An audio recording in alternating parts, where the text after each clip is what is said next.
लेकिन काम खानदानी किया कि 4 औरतों को उसने बुराई से, बोलो ना, बचा लिया। अब उन पे जितना खर्च करेगा, नबी ने फरमाया सबसे बेहतरीन सदका वो है जो तुम अपनी बीवी को खिलाते हो, बच्चों को खिलाएगा। तो ये बोले 10 टेंशनों में हो यार। इमाम अहमद बिन हंबल कहते हैं वो आदमी जो निकाह नहीं करता, बच्चे नहीं है और अल्लाह अल्लाह कर रहा है बैठ के सुकून कल्ब के साथ, 2 रकत की नियत मानता है, इंतहाई खुशबू खुशूस। इमाम अहमद बिन हंबल के अल्फाज को मैं अपने अल्फाज में बयान कर रहा हूं, कोई टेंशन ही नहीं है।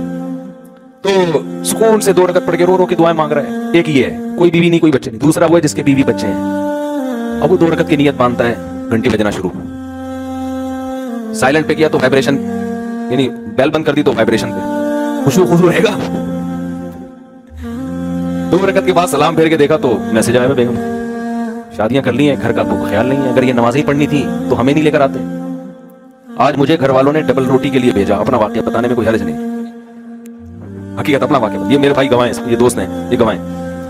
घर वालों ने कहा भाई ब्रेड चाहिए, और मस्जिद का जो मेरा खादिम है बेचारा खिदमत करता है, शम्स, उसको बोल दें कि वो ले आए। मैं बाहर निकला, भूल गया। फिर मैं घर गया, घर वालों ने कहा आपको डबल रोटी लेने के लिए भेजा। मैंने कहा बिल्कुल जहन से निकल गया।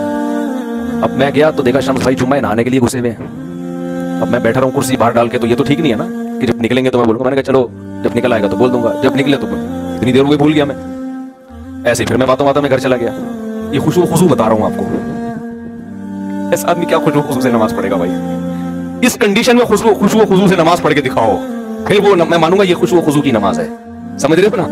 दोबारा जब मैं घर गया, तीसरी दफा हो गया अभी है ना, घर वालों ने कहा मैंने नाश्ता करना ही नहीं है, चाहो वैसी की तैसी। मैं एकदम उसमें आया ना, मैंने कहा ये तो यार मेरे साथ भी ऐसा होता तो हमारे भी। मैं आया, चौथी दफा नीचे आया। जैसे ही नीचे आया तो ये आप कहां से तशरीफ लाए हैं? सवाबी से ही भाई आए। अरे मुफ्ती साहब वहां से एक सबर है। वो जब आए ना करीब, मैं भूल गया। हकीकत बता रहा हूं। मैं आया, अपने दफ्तर में बैठा, लैपटॉप पे कुछ काम था। अब मैं सोचते रहा हूं यार हुआ क्या है मेरे साथ। यहां तक कि 1 बजाए, और जब मैंने फोन देखा तो घर वालों का फोन आ रहा था। बस जो मेरी कंडीशन है वो इनको पता है। मैंने कहा मैं तो फोन उठाने का मेरे अंदर हौसला नहीं। मैंने कहा आप डबल रोटी ले जाओ, घर के दरवाजे पर रखकर धाड़ धाड़ धाड़ दरवाजा बजा दो।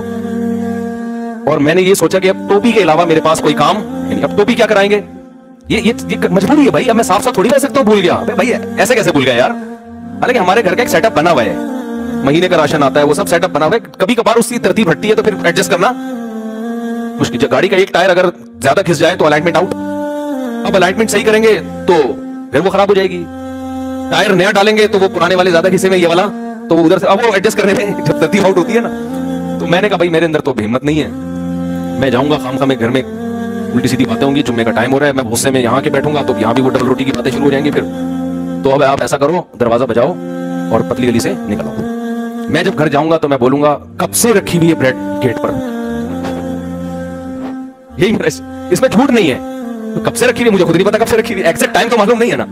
वो बंदा दरवाजा बजा रहा है यार, कब से रखी हुई है। तो ये मेरे जहन में प्रोग्राम था कि भाई टोपी बंदे पे डाल लो। तो आखिर यानी अगर इसमें नाकाम हो गया तो कहेंगे उसने, यही चलता है तो घर इसी तरह चलता है। ऐसा नहीं होता कि मैं भूल गया तो मैं फिर भूल गया, तो मैं फिर भूल गया तो मैं भूल गया। तो खैर जल्दी से बात खत्म करता हूं। तो बस 2 रकत इमाम अहमद बिन हंबल फरमाते हैं कि जिसके बाल बच्चे हों वो उनकी फिक्र में हो, उनको खिलाने पिलाने की फिक्र में हो, उनके जिम्मेदारी पूरी करने की फिक्र में हो, तो वो उसकी 2 रकत अल्लाह उस पे सवाब उसको ज्यादा दे।